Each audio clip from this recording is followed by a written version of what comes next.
It is the first full day of spring, and you know what that means. It's time to plant some flowers.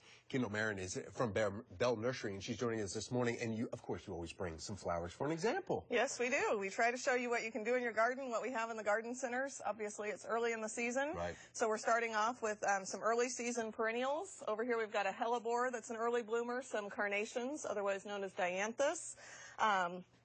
Some other things, some pansies that you can add for impact. Those give you some really bold color. And then in the front here, I've shown some different creeping ground covers. There's phlox, rock cress, and some flowering strawberries. And I normally see phlox in some type of pots, too. Yeah.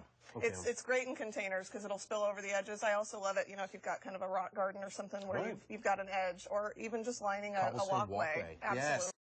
It's great. Okay. It's one of my favorites. And that, how is it with sun? Is that partial sun, full sun? It's a part sun. It can take more sun, but it is labeled as part sun. This whole grouping, pansies are pretty flexible. They'll take both, but this whole grouping is a part sun. I like getting my hands dirty, but honestly, I'm a lazy landscaper. Me too. So the upkeep, once I do it, it's like, hey, this is a great day. You do it, and then you want to kind of sit back and let everything happen. But so how do we do that when we have so many different various plants? Well, this setup over here, I've shown some really low maintenance options. The grasses in the back are perennial, which means they're going to come back next year, but they also don't require much maintenance. One-time investment, though. Yeah, exactly. Again, putting some color. These are annuals in the middle, which you would swap out in your garden as it gets warmer in the summer. You're going to put in, you know, petunias, vinca, some hot weather stuff. What do you call that, though?